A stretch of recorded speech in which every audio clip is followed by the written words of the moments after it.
안녕하십니까? 스피치가 스펙을 이긴다의 저자 공미정입니다. 오늘 이계진 아나운서의 에세이 남자도 가끔은 옛사랑이 그립다 세 번째 낭독합니다. 딸의 훈장. 딸의 훈장. 너무 오래전에 들었던 라디오 일요 연속곡이라서 그 자세한 내용은 기억나지 않는다. 어렴풋이 생각나는 것은 홀로 된 아버지가 불쌍하여 딸이 아버지의 사랑을 맺어드리는 훈훈하고 아름다운 드라마였다는 정도다. 작가가 누군지도 전혀 모른다. 30년도 넘는 꽤 오랜 세월이 흘렀는데 그때 중학교 깎아머리 학생의 가슴에는 일요일 깊은 밤, 일요 연속극, 딸의 훈장 하는 아나운스먼트와 함께 노래의 주제가가 흘러나오면서부터 잔잔한 파문이 일곤 했었다. 아름다운 사랑 이야기에 마음이 따뜻해지던 순진무구한 소년 시절의 이야기였으니까. 딸의 훈장. 그 가사는 대충 이렇게 기억난다. 가진 것 없어요. 드릴 것도 없어요. 한없는 고마움에 이 마음 다 모아 바치는 꽃 한 송이. 바치는 꽃 한 송이. 아, 받아주세요.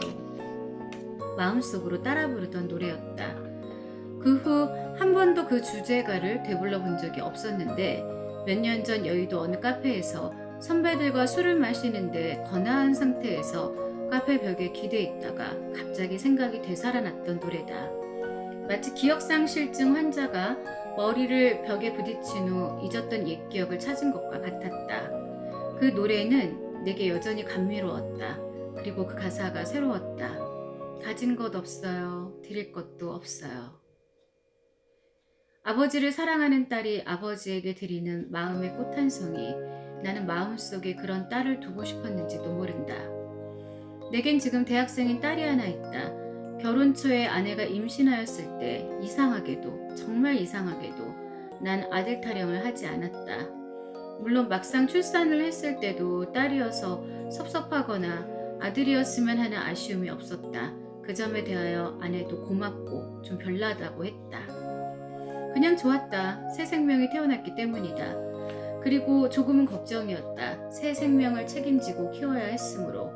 아이는 잘 자라주었고 항상 세세거리고 제잘거리고 귀엽게 놀았다. 점점 자라며 공부에 지치고 아버지와의 대화가 적어졌으며 여자의 특징이 생기기 시작하면서 조금씩 뚱해지긴 했지만 근본의 변함은 없었다. 그래도 항상 어린애 같아 보이는 딸아이가 어느 날 아버지 앞에 다자란 모습으로 다가섰다. 고등학교 1학년 때다. 경찰서에서 사흘간 철야 조사를 받으며 보냈던 KBS 사태 때 마침 어버이날이 끼어있을 때였다. 몸과 마음이 피로에 지쳐 있었고 뭘 어떻게 해야 가슴에 답답함을 덜지 모르겠을 때 딸아이의 편지 한 통이 전해졌다. 나는 처음 아버지의 마음을 느꼈고 괜스레 흐려지는 눈을 껌뻑이며 딸아이의 편지를 읽었다. 저는 아버지가 자랑스럽습니다. 저도 이제 많이 커서 알 것은 압니다. 올해 어버이날은 아버지가 안 계셔서 쓸쓸합니다. 카네이션은 내년에 달아드리겠습니다. 무엇보다 건강에 신경 쓰세요. 힘내세요, 아버지. 어버이날에 딸 올림. 갑자기 딸아이가 보고 싶었다. 그리고 딸의 훈장이 생각났다. 많이 컸구나. 딸아이가 아버지에게 보낸 편지는 내 어린 시절 라디오 연속극에서 귀여운 딸이 그 아버지에게 바치던 꽃 한 송이와 같았다. 그래도 늘 어린 것만 같던 그 애를 정말 더 컸구나 생각한 또 한 번 편지의 꽃 한 송이는 대학 입학시험을 치르고 발표가 나기 전에 여행지에서 보낸 엽서였다. 동해를 돌아 설악산 구경을 하던 중에 보낸 곳이었다. 아버지, 저 지금 설악산에 왔어요. 케이블카를 타려고 표를 사고 시간이 많이 남아 점심 먹고 저 옥수수술 먹었어요. 커피숍에서 커피 마시며 이렇게 짧게 씁니다. 내일 저녁이면 다시 서울에서 뵙겠지만 그래도 기분이란 게 그렇지만은 않지요? 중략. 여행하면서 힘든 점이 있었어요. 완전히 어른도 아니고 고등학교를 졸업할 입장에 있어서 저희를 대하는 사람들의 태도가 많이 어색했고 기준을 정하기가 참 어려웠다는 거예요. 하여튼 여행을 허락해 주신 것을 참 감사하게 생각합니다. 내일 아침에 해 뜨는 걸 보러 갈 예정이에요. 그럼 이만. 딸 올림. 딸아이가 여행길에서 먼저 돌아오고 그 엽서가 뒤쫓아 배달됐다. 품을 벗어나려는 작은 날갯짓을 대견스럽게 하는 것 같았다. 그래, 어차피 이제는 사회로 나가고 홀로서기를 해야 할 것이니 조금씩 예행 연습을 해두어야 할 것이다. 그 작은 엽서는 아버지에게 내민 또 하나의 꽃송이였다. 지금 벌써 대학교 2학년, 미정원을 가고 숙녀복을 입기도 하고 선머슴 같은 군화를 신고 터덜거리고 다니기도 한다. 가끔 향수를 쓰기도 하고 입술 연지도 바른다. 입술 연지가 너무 진하거나 향수가 지나치다고 생각하면 아버지의 심사와 시정의 일가를 들어야 한다. 왜? 무슨 신병의 변화가 있었냐? 향수병 엎질렀냐? 웃음을 참고 닦아세우지만 그 뒤에는 엄마의 사주가 있는 것이다. 딸아이는 분명해서 좋다. 돈을 쓰되 용처가 분명하고 꼭꼭 영수증을 챙겨오는 습관이 있다. 거기에다 아버지에게 용돈을 추가로 얻어내는 기술도 가지고 있다. 새벽 방송을 위해 집을 나서려면 꼭 구두 속에 넣어둔 편지를 발견하곤 한다. 어느 날의 사연이다. 아버지 앞. 아침부터 너무 충격이 심하시겠어요. 저 때문에.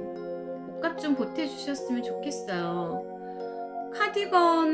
카디건을 구입하려 하니 금 3만 원만 보태주세요. 그리고 어제 저녁에 계산한 책값 3만 3천 원도 함께요. 아버지 안녕히 다녀오시와요. 너무 죄송스러워서 볼때기가 발개졌어요. 찬 겨울의 아침을 가르며 나는 비상하는 기분으로 방송국으로 향하지만 이제 자꾸 이륙 준비를 하는 비행기를 보는 기분은 어쩔 수가 없다. 지금의 이때가 행복한 것이거니 하는 생각에 돈을 타내려는 딸아이의 그 구두 속 편지가 사랑스러움은 웬일일까? 아마 그런 편지 쪽지인들 언젠가는 보기 어려울 것이니 지금 그런 것들이 아직은 내 젊은 날들에 받을 수 있는 딸의 훈장이 아니겠는가 하는 생각에서일 것이리라. 혹 이 다음 더 어른이 돼서 아버지의 큰소리 불호령이 딸을 사랑하는 마음이었으면 안다면 라디오 연속극에서 들리던 그 주제가처럼 내 마음을 다 모아서 이 아버지, 아니다, 엄마도 포함해서다, 아버지 어머니에게 마음의 꽃 한 송이를 잊지 말아다오 딸아. 정겨운 골짜기에 까치집 짓고 방송을 하다가 고향을 물어보는 때가 있는데 어떤 사람은 마치 낭패나한 듯이 고향이요? 서울에서 나서 서울에서만 자랐는데 한다. 잘못이다. 그들에겐 서울이 영락없는 고향인데 무슨 말인가. 서울을 고향이라고 생각하지 않는 사람들에겐 뒷동산, 앞개울, 미루나무와 복숭아꽃으로 연상되는 시골만이 고향의 영상으로 떠오르기 때문일 것이다. 내 고향은 강원도 원주다. 그야말로 고향하면 떠오르는 뒷동산, 앞개울, 미루나무와 복숭아꽃이 피는 원주군의 호저면이라는 곳이다.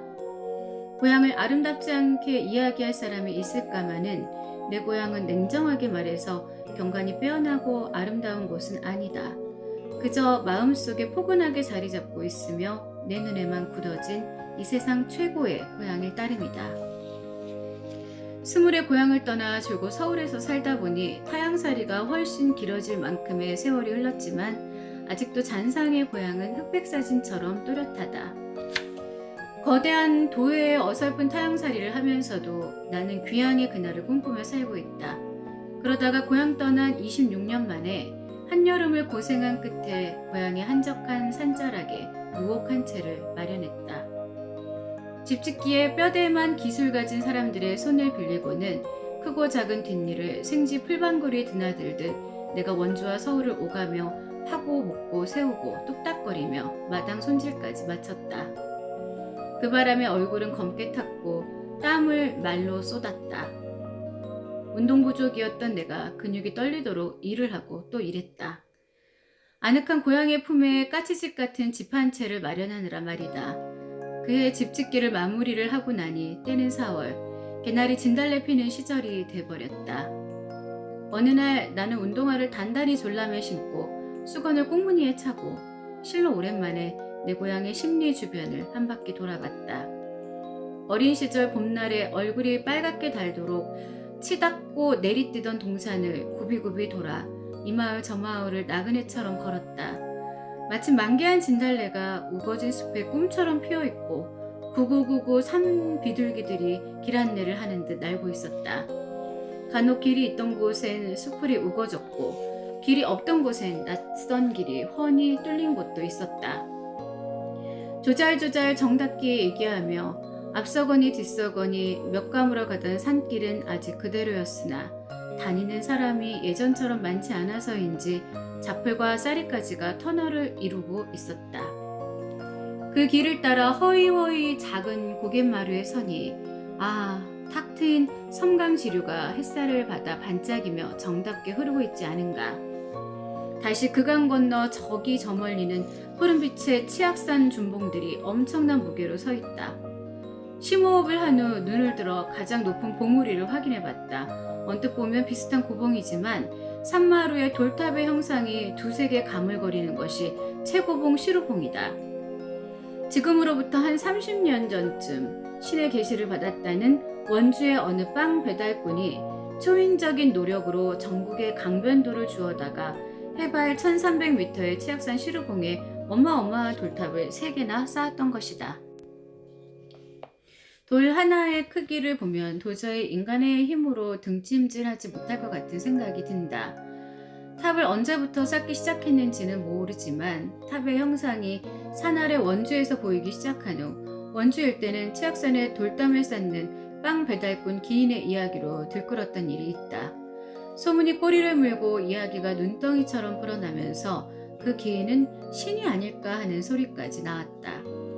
치악산을 등산할 기회가 있으면 한 번쯤 정상에 올라 그 돌탑을 보고 나약해 보이는 인간의 위대한 힘을 느껴보는 것도 좋으리라.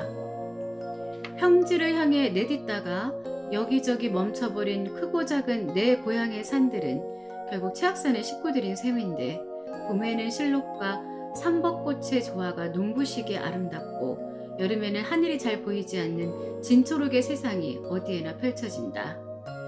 가을은 금강산을 시샘하듯 영락없는 풍악의 모습이며 겨울은 새봄이 올 때까지 눈옷을 고집스럽게 벗지 않는다. 잠시 땀을 식히고 고갯마루를 돌아서서 산 너머 마을로 향했다. 진달래 따먹던 비탈길하며 칡뿌리 캐먹던 언덕하며 찔레순 꺾어먹던 선앙단 가시나무 숲은 미소를 띠며 바라볼 수 있어 좋았다. 흑투성이 참외를 씻어먹던 길가의 샘은 예전과 똑같이 맑디 맑은 물을 퐁퐁 솟구치고 있었다. 샘가에 앉아 목을 축이노라니 건너마을 한 노인이 지나가며 하회탈 같은 표정으로 인사를 받는다. 따가운 햇살과 흙바람을 맞아 구릿빛으로 탄 얼굴엔 박골을 닮은 깊은 주름이 패어있다. 분명 그 어르신네는 내가 코올리게였던 시절에 작년쯤의 젊은 농부였는데 눈으로 보는 고향의 상가들이 그대로이되 아이들은 나이 들어 나 같은 장년이 되었고 작년의 젊은 어른들은 초로의 나이가 된 만큼 세월이 흘렀던 것이다. 발목이 뻐근하고 등줄기에 땀이 흥건하도록 이 마을 저 마을을 배회하다가 해질 무렵에 집으로 돌아왔다. 동네 아이들이 초롱초롱한 눈으로 나를 바라봤다. 아무리 봐도 네 집 아이인지 모르겠다. 무슨 말을 걸어볼까 하다가 그만두기로 했다. 옛말이 생각나서였다. 어린 시절 떠난 고향을 꿈에도 잊지 못하고 살다가 백발이 되어 늙은 몸으로 동네 어귀에 들어서니 아이들이 졸졸 따라다니며 할아버지 누구세요? 하더라는 이야기. 그 포근한 고향에 그 정답던 사람들과 다시 같이 살 수는 없을까? 고향 산천은 예전처럼 그대로인데. 보릿고개의 기억들. 이 세상에 태어나서 햇빛의 은혜 속에서 살며 나는 올해 49번째 봄을 맞는다. 맞이하고 싶어서 맞는 봄도 아니건만 세월은 같은 주기로 1년씩 그것도 절기를 바꾸며 48배를 보내고 다시 새 봄을 준비하고 있다. 해마다 봄은 새롭게 시작했던 새학년 새학기에 가슴 설레임이 있었고 햇살이 따뜻하고 꽃이 피는 때에 맞춰 봄소풍을 갔던 추억이 있으며 삼목년을 찾아 깊은 산속을 혼자 헤매던 19의 낭만이 있었다. 그리고 그 무엇보다 삶의 전환점을 만드는 혼인을 춘삼월에 했다. 실비가 내리던 궂은 날이었지만 결혼식은 행복했고 파릇하게 버들잎이 돋기 시작하는 남녘의 봄 기운을 느끼며 돌던 한려수도 신혼여행길은 더욱 행복했다. 청년기 이후의 봄은 그렇게 적당한 낭만과 행복이 군데군데 섞여 있는 아름다운 봄이었다. 그러나 세월을 더 돌려 어린 시절로 돌아가 본다면 경제적으로는 행복했던 날들이 아니었다. 그것은 어떤 특정한 부류의 사람만 겪었던 불행은 아니었다. 지금은 상상하기조차 싫고 지금의 아이들에게는 황당한 옛 이야기처럼 들릴 것이다. 못난 부모 세대의 넋두리용 애창곡 쯤으로나 들릴 불행한 시절의 이야기니까. 가난과 굶주림은 누구의 죄도 아니며 그냥 운명과도 같았다. 그것은 자연스러운 우리 생활의 일부였기 때문에 그때는 불행인지도 뭔지도 슬픈지 어떤지도 모르고 살았다. 그러나 지금 생각하면 그것은 확실히 비극이었다. 그런데도 세월이 지나고 나니 그 시절에도 아련하고 고운 추억들이 또렷이 살아있음을 느낀다. 지금 아이들이 누리는 평균 이상의 호의호식과 견주어 볼 때 해진 옷을 입고 거짓 먹고 영양기 없는 얼굴에 머리에는 땜통이 반질거리고 코를 흘리던 맨발의 친구들이 얼마나 불쌍했단 말인가. 작년인가 의상과 생활 방식의 복고 열풍을 불게 했던 어떤 TV 드라마가 인기리에 방송됐다. 그러나 그보다 더 거슬러 올라간 전쟁 직후의 이야기는 더 슬프다. 나는 그래도 공무원이셨던 아버지 덕에 절대적 빈곤은 면하여 허기는 채우며 살았다고 생각한다. 그러나 허기는 채우며 살았지만 배고픔을 잊고 산 것은 아니었다. 밥때만 되면 좀 살기가 나은 편인 우리 집 주변에 괜히 기웃거리던 친구들의 그 선한 눈빛을 잊을 수 없다. 볼 일도 없으면서 검중검중 뛰어 우리 집으로 들어오고 낮에 실컷 놀았는데도 저녁 무렵이면 또 내 이름을 불러대던 아이들의 목소리가 지금도 아련하다. 자연 우리는 모이면 먹을 것을 찾으러 다녔다. 봄이면 시감자나 무구덩이를 파헤치는 집을 놓치지 않았다. 연보라빛이 도는 허연 싹을 뜯어내고 깎아먹던 자주감자의 아린 맛은 달콤하게만 여겨졌다. 노란 싹을 뜯어버리고 쓱쓱 깎아먹던 겨울 난무의 맛은 또 얼마나 단가. 봄 아지랑이가 피어오르고 사내들의 꽃이 피려하면 겨우내 얼었다 턱턱 갈라져 무너진 논둑에서 매싹, 매꽃의 하얀 뿌리로 통통하고 맛있다. 매싹을 캐어 먹었다. 이내 꽃이 피기 시작하면 진달래꽃을 따먹었고 찔레꽃 덩굴 속 깊은 곳을 뒤져 찔레순을 꺾어 먹었다. 마치 하늘나라에서 오기라도 한 듯 우리는 꽃을 따먹으며 즐거웠다. 아카시아 꽃과 아카시아 순도 따먹고 꺾어 먹었다. 봄꿩이 울기 시작하면 동산을 뛰어다니며 알을 주었고 개구리가 요란하게 울기 시작하면 개구리 잡이를 다녔는데 간혹 그 개구리를 끓이거나 구워먹는 아이들 때문에 나는 헛구역질을 많이 했다. 그때 그 기억 때문에 나는 몸에 좋다면 마구 잡아먹는 요즘의 개구리를 먹지 않는다. 물이 차갑지 않기 시작하면 다슬기로 죽고 조금 솜씨가 있는 아이들은 물고기를 잡기도 했다. 하지 무렵이면 햇감자를 기다렸다. 아이들과 함께 감자밭을 뒤져 갯가에서 구워먹는 햇감자 맛은 별미였다. 그 시절의 일들은 거의 완벽한 영상으로 내 기억 속에 남아있다. 그런 내가 2년 전 해외 출장을 떠날 때 비행기 안에서 있었던 일이다. 꼼짝 못하고 좁은 의자에 앉아 먹고 자고 하는데 미처 소화도 못 시키는 판에 자꾸만 차려내는 기내식을 받아들고 음식을 원수처럼 생각하고 있을 때였다. 기내 영사막에 CNN 뉴스가 비치고 있었다. 뉴스는 아프리카 소말리아 난민들의 처참한 모습을 보여주고 있는데 특히나 어린이들의 앙상한 모습이 눈에 띄었다. 생하게에 들어간 눈. 퀭하게 들어간 눈, 가죽만 남은 팔다리, 주름까지 깊게 진 엉덩이, 맹꽁이 같은 배. 약도 못 쓰며 그 아이들은 울고 있었다. 나는 세월의 시계를 마구 돌려 우리들의 어린 날이 기록된 필름을 보고 있다는 생각에 슬펐다. 그것은 나의 모습일 수도 있고 내 친구들의 모습일 수도 있다. 화면 속에 그들에게 기내식을 줄 수는 없는 일. 나는 배고프던 어린 시절이 자꾸 어른거려서 그 기내식을 다 먹어버렸다. 아프리카에 비하면 그래도 우리는 축복받은 땅에 태어났다는 생각이 든다. 물을 먹을 수도 있고 물고기와 개구리를 잡아먹을 수도 있다. 꽃을 따먹을 수도 있고 새순을 꺾어 먹을 수도 있다. 배부른 문명인들에겐 몬도가네로 보일지 모르지만 인간의 고귀한 생명을 자연의 품에서 그 은혜로 지킨다면 부끄러울 것이 없다. 1950년대 어린이들은 그렇게 자랐다. 그들이 성장하여 지금의 장년 세대를 이루었다. 나는 가끔 탐식하는 한국 남성들을 탓하는 사람들을 보는데 그들은 어린 날을 호의호식으로 보낸 사람들이거나 슬픈 과거를 이해하지 못하는 사람들이라고 생각한다. 나는 탐식은 하지 않는다. 다만 음식을 마구 버리거나 천대하지 않는다. 왜? 그것은 죄악 중에도 큰 죄악이니까. 기성세대가 이룬 오늘의 경제환경 속에서 그 과실을 따먹고 사는 세대들은 올봄에도 꽃이 피니 아름다운 세상에서 연가를 부를 것이다. 그러나 봄 아지랑이가 피어오르기 시작하면 올해도 나는 눈매가 선한 어린 날의 내 친구들과 먹을 것을 찾아 뛰어다니던 고향 산천이 생각날 것이다.